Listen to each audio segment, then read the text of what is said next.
This is Ty Oliver, Guitarist of Powerman 5000, and you listen to BODS Mayhem Hour. Welcome to BODS Mayhem Hour, your source for all hard rock, heavy metal, new metal, alternative, punk, horror punk, hardcore, rock, and all local bands, with your host, John the Bod, a.k.a.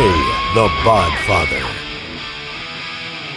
Hey everybody, welcome to BODS Mayhem Hour. I'm your host, John the Bod, a.k.a. the Bodfather, with my co-host, Emma. Today, it's an honor and privilege to bring Ty Oliver. He's the guitarist of Powerman 5000.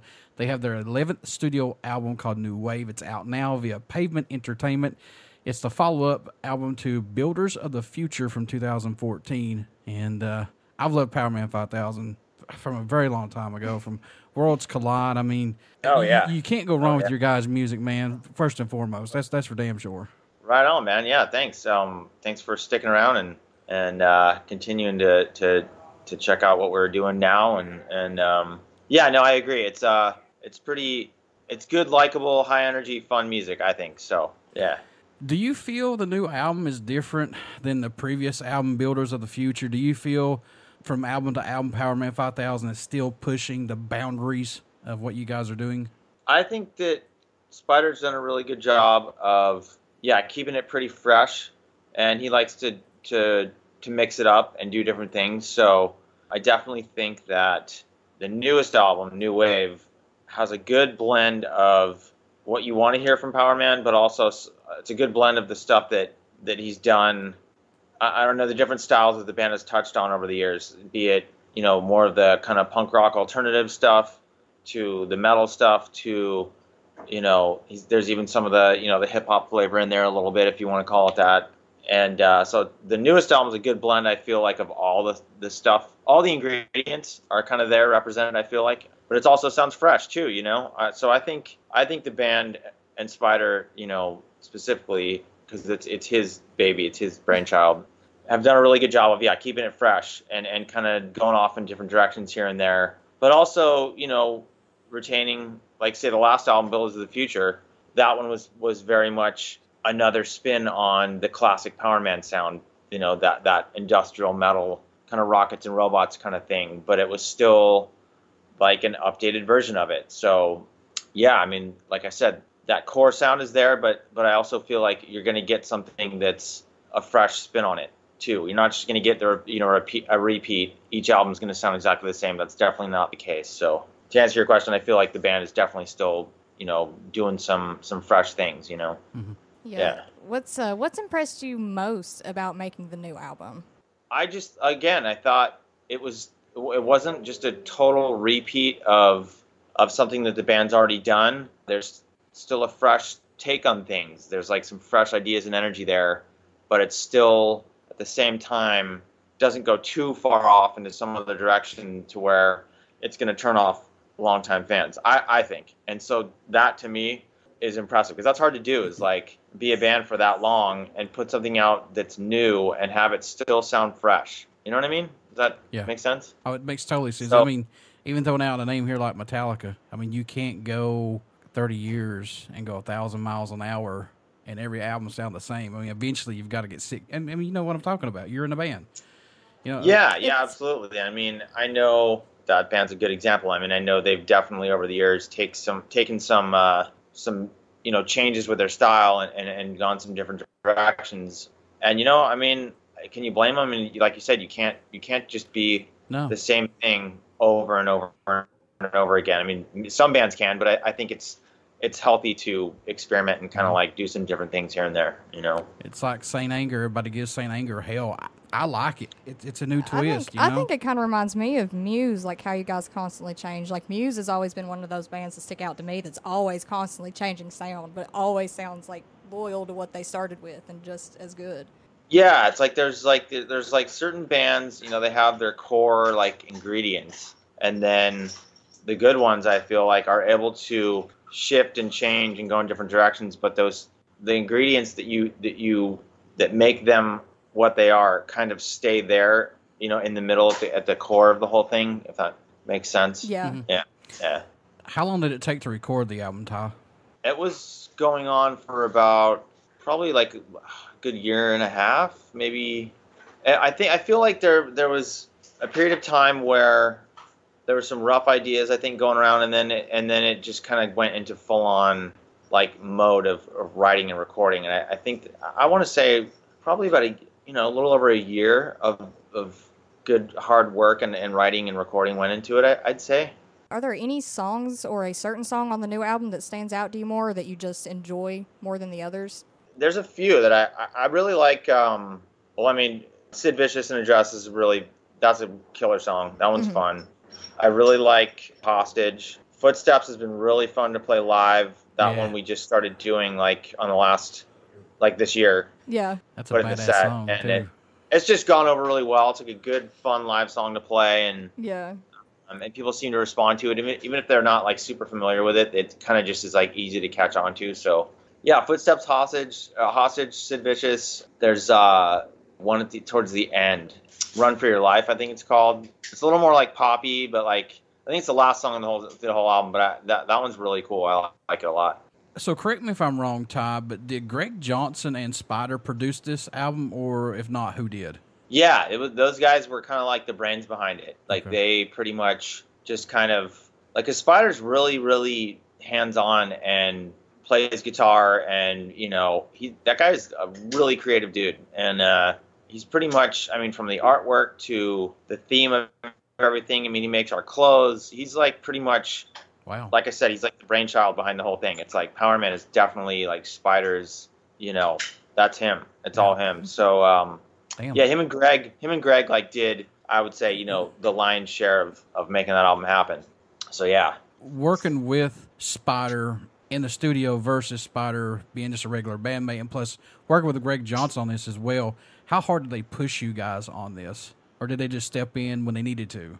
The idea is all, originate from Spider, so he kind of knows what he wants and what he wants to hear, and so it's more just kind of like getting that idea across and down how he wanted it, and I mean, he pretty much already had the path set, you know what I mean? So there wasn't a whole lot of like needing to push too much, because, like I said, Spider knows what he wants and how he wants it to sound, and we're kind of just following his lead, so to speak. You know what I mean? How much growth musically have you seen this band and yourself go through at the release of this new album, or has it just been more of like a personal growth for each of you? Example is the two previous Powerman albums were sort of like a return to that rockets and robots sound that everyone kind of knows the band for. Yeah. Like this album did a good job of not just repeating itself, and like I said, kind of taking a fresh spin on things. So I felt like that in itself was showing that the band is still, I don't know, has fresh ideas, so to speak. So instead of just staying in a rut. But as far as like personal growth, or, just getting out there and playing and playing the songs live, and incorporating new material and putting it out there in the live show. I don't know how much I've grown or whatever, but I don't know. It kind of just like when I look back at, say, when I first joined the band like 3 years ago, compared to where I am now, I mean, it's a big change. You know what I mean? You just get more shows under your belt, and just you play new songs and that kind of thing. But I guess I can speak more on as far as the band not stagnating and growing and staying fresh. I think that this new album did a good job of that. Oh, yeah. So, yeah, I think. Do you do anything differently during the writing and recording process to help keep your mind fresh and open to new stuff? Do you do anything differently to help you out with that? I just listen to a lot of music, and I mean, I am not. I try not to.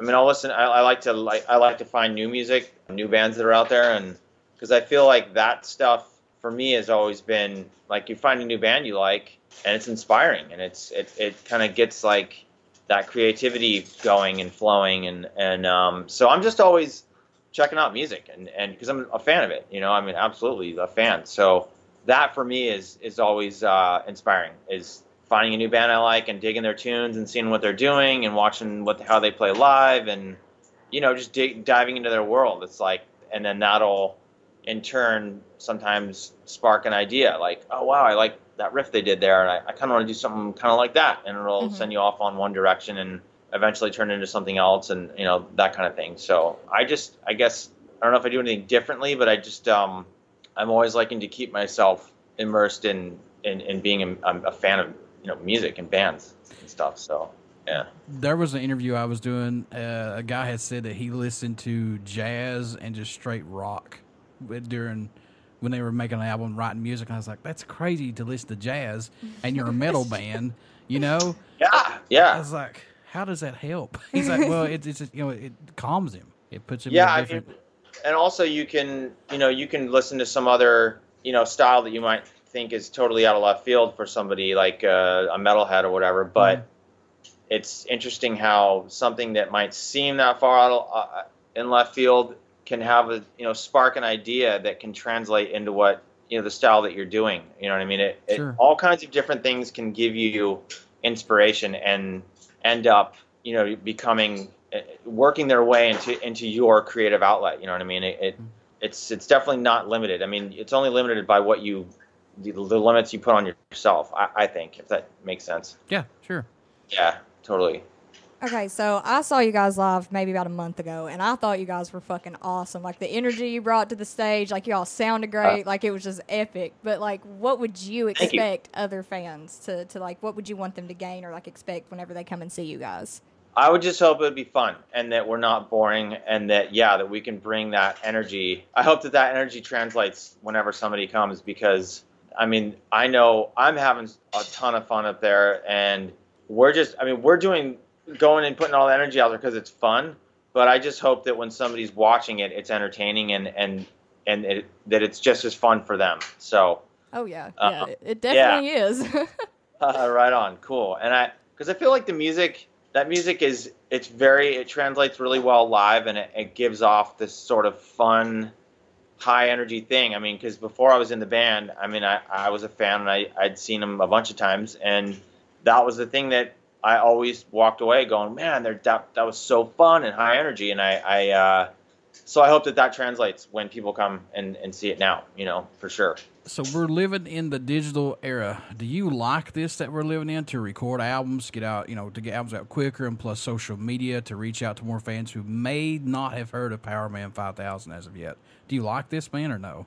Yeah, I think it's great. I think it's awesome. I mean, it's never been easier to capture creativity or promote yourself or connect with people, to get music almost pretty much instantaneously. I mean, you don't have to, an album comes out and, if you're not on Spotify or something, or you can just go to YouTube and the whole album's usually somebody uploaded it. You know what I mean?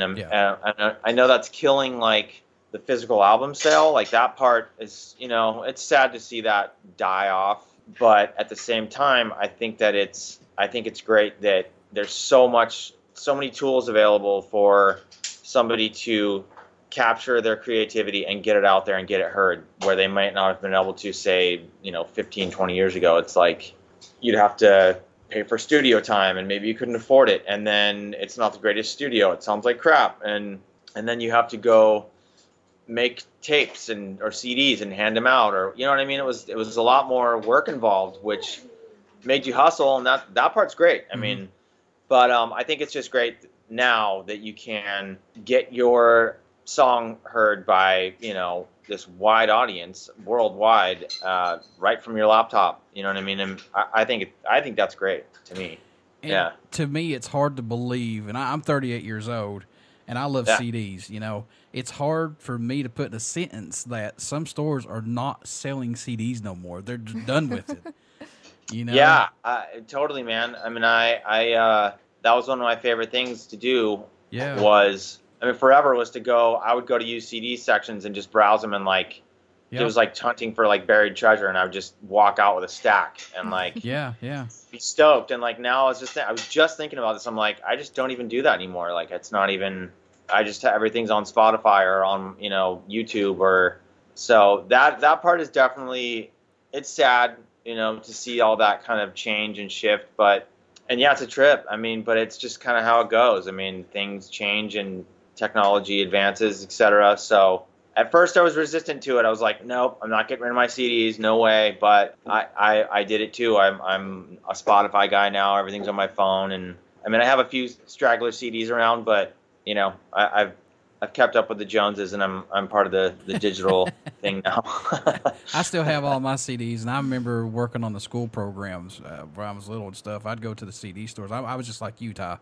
I would come with a shitload of CDs and just put them on the counter, and the lady look at me and go, "What in the hell?" I was like, no. Yeah, totally, man. It was fun. It was like you'd find, oh my God, this is so rare. Yeah. Like I can't believe I found this, and and the art. That part I miss is the CD inserts and the booklets and like the photos and the artwork. That part is definitely lost, and that's a bummer. But yeah, I mean, it's just shit changes, and what are you gonna do? I mean.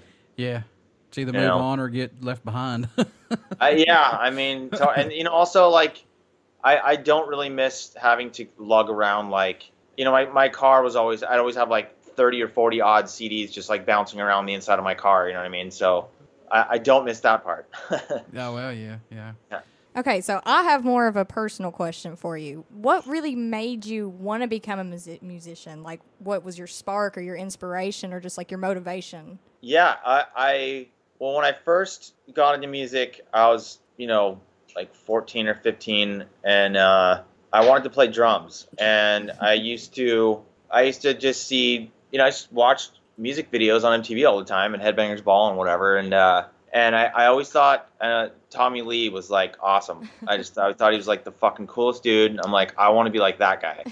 And I just, loved his big, huge drum kit. And was just twirling sticks, and I thought that was the coolest thing ever. So that was what made me go, I think I want to try and play drums. And so I eventually, a buddy of mine, I remember the summer, he had a bass at his house, and I just remember picking it up one day, and I remember even just like, I didn't know what I was doing, couldn't play at all, but I just thought it was cool, and I really wanted to like go over to his house and like play with it. I was like finding excuses to like go over there and just like be around it and like make noise with it. And that was when I really started to notice like, okay, I was getting the bug a little bit. And then I finally talked my mom into letting me get a drum set, and I got one. And then as soon as like I had a couple of friends come over that I knew that just started playing too. It's funny, we all kind of started around the same time.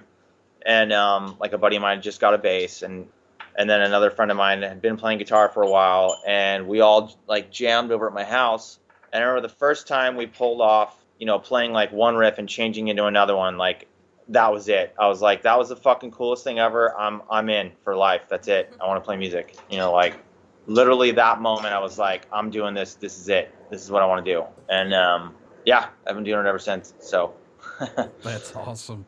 I'm the Zakk Wylde of air guitar. Well, there you go. Hey, man, whatever worked for you, dude. But yeah, so I immediately it was like getting bit with like a bug. I just loved it. I was like, I don't care if I suck. It's just so much fun, and I love it so much. I just want to do this all the time. So I started off on drums, and then I went back and forth between drums and guitar for a while, and then finally kind of like made up my mind, I'm going to play guitar and be a guitar player. But that wasn't until later on. That was like, I don't know, say 2000, 2001. I finally was like, all right, I'm focusing on guitar now, and I'm going to like practice a lot and like get really serious about it. So, but yeah, I mean, that initial playing on some drums and jamming with some friends, that was it. That was when I just was like, yep, I'm in. Do you remember the very first song you learned how to play on guitar? No. Oh, really? I mean, well, it's weird because I had a drum set, but like people would leave their guitars at my house. Like the guys that I jammed with, they would just leave all their gear at my house. And I would just noodle around. That's how I kind of started learning how to play guitar, was because I just messed with the guitars at night because I couldn't play my drums. So I would just sit there and try to play guitar, And I didn't really ever learn like other people. I might have learned a riff or two, like here and there, but like I wasn't a covers guy. I didn't learn like a bunch of cover songs, or like I just kind of would like try to write my own stuff and write my own riffs or come up with riffs, or I kind of just always wanted to write my own stuff. So even if it was garbage or like whatever, that's what I was more interested in doing for even early on, you know. And like I said, I know I learned a couple of riffs over, you know, here and there in the beginning or over the years, but I honestly can't remember specifically one that like was the first one. I mean, I think I when I had somebody's bass, I was like trying to figure out, you know, like a Nirvana riff or something, or I mean, who knows? I was like 15 or 16, and you know, so whatever was going on at that time, that's what I was trying to learn. So is there a show or a moment that stands out for you being part of Powerman that says, yeah, man, this is worth every ounce of sweat and tears I put into this band so far? I could honestly say that about any show that's fun. That, I mean, they're all like that pretty much. There's only, I mean, there's a handful of ones that were maybe a little rough, or like, I don't, you know, they were a little rough. You know, I don't know, I had a malfunction with my gear or something, but pretty much every show, I'm always like, that's what it's all about, because it's just so much fun. And like, you know, especially when the place is packed and people are going nuts. But one specific one where, I mean, there's a couple, but we did this show at the Whiskey in January of 2017. And we got to play a White Zombie song, and Rob Zombie came up and did vocals with Spider, and we played Thunder Kiss 65, and that was like, that's where I was kind of like, wow, I did not expect to ever be, you know, doing anything like this. I mean, this is pretty fucking awesome, you know what I mean? And there's been several moments like that, honestly, like that last run of shows we did. I mean, we played a couple festivals where, you know, it's a huge crowd, and you're playing alongside bands that you know, you're a fan of, and yeah, man, you're just kind of like, dude, this is freaking awesome. You know, it's not a bad gig, man. You know, so, but honestly, like any show that we play and we, you know, we do, like, I walk off and I'm like, man, we played great, that was fun, and people seem like they're enjoying it, which is just, I mean, you know, 9 times out of 10, this is how it goes. You walk off stage and it's just like, dude, that was awesome. This rules. You know what I mean? Mm-hmm. So, yeah. Support-wise, is there any country or location that stands out more to you that would surprise you, like you didn't expect? Yeah, I haven't been, like, the band obviously has gone, you know, and done international stuff. I haven't gone myself, but yet. Hopefully we get to. Fingers crossed. Yeah, where there was just some of the states that, I don't know. There was a couple more recently, like somewhere. Man, it's like I'm drawing a blank now. But somewhere we you know, I don't know. It's like Iowa on a, you know, we played this casino. It was a Friday night actually, but you know, not knowing what to expect, we just played this casino show, and it was just packed. And like, just Friday night, it's just like, this place is just jam packed. They're treating us like kings there. You know, I don't know. It's like the middle of Iowa, like not some town you've probably ever heard of, and so there's a lot of those. It's just like you get out there on the road and go to some of these little, you know, towns that, you know, are kind of off the beaten path or whatever, and like, but then you go and you show up to the venue and get up there and look out, and there's like a ton of people, and you're just like, wow, dude, you know, sweet. It's you know, you're not sure what to expect sometimes at some of the shows, so like, and then you get there and it's packed, and it's like people are going nuts, and you're just like, well, right on, you know, like, so Arizona's been really great. I mean, there's always, you know, every state has been pretty darn good to us, you know. So the U.S. is great. We played Alaska. That was awesome. Canada, I've only done a couple of Canada dates with the band, but those are both great. I mean, I find that Powerman, you know, seems to get a good, strong, loyal audience, which is awesome. You know, pretty much wherever we go, people are stoked. So I've found, you know, yeah. What's it mean to you when you guys receive an email from a fan, or prior to the show or after the show, they say Powerman's music has pulled them through a bad experience or gave them inspiration to overcome obstacles, or it's just, you know, let them relax and get away with the everyday bullshit that we go through, Ty? What's that still mean to you guys to this day?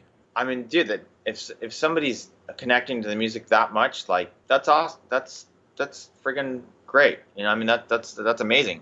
So, I mean, anytime I see any sort of feedback that's good, or positive comments on a post or a video, or I mean, obviously, when we play a show and we're hanging out afterwards or whatever, and people are like giving us great feedback. I mean, each and every time it's great. It's awesome, man. I mean, that makes it all.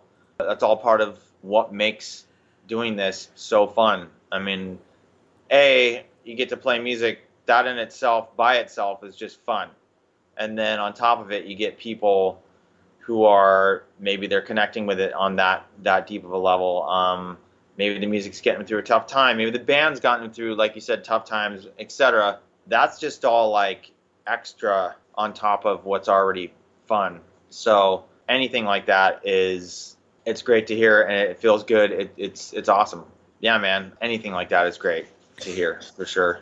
I just like to say, as a fan of Powerman 5000s for a long time, thank you guys for still sticking around, because I know how easy it is to vanish in the world that we live in today with music, how easy it is to go away. So thank you guys for still sticking around, man. Yeah, no, thanks, Spider, man. He's like, that guy is just like, he's just going to keep going. I mean, he's actually talked about that exact thing. He's like, 'cause he's been doing this for, since the 90s. And he's like, just talked about, how many bands he's watched kind of come and go. And he's like, all you got to do is just keep showing up, man. He's like, why stop? He's like, as long as I still feel like I have something to say and I'm having fun doing it. He's like, well, there's no reason to stop. So yeah, thank you for sticking around and still paying attention to the band and what we're doing. So thank you, man. Not a problem whatsoever. Folks, you want to get out and pick up Powerman 5000's 11th studio album, New Wave. It's out right now via Pavement Entertainment. Ty, how can folks stay in touch with you guys, buy some merchandise, tour dates, things like that? How can they do that? Well, there's all the usual channels. There's powerman5000.com. That's the main website. But then Powerman's on Facebook, Instagram, Twitter. Yeah, all the usual channels, man. Just look up, the YouTube. We're on all of them. So just search around. We're out there. Before I let you go, good sir, would you care to do a promo for my show? Sure. This is Ty Oliver, guitarist of Powerman 5000, and you listen to BODS Mayhem Hour. Everybody stick around. We got some great music coming up, and you only hear these interviews right here on BODS Mayhem Hour and BODS Mayhem Radio Network. For my co-host, Emma. We'll see you next time. Thank you so much, Ty. Thanks for having me, man. Thank you.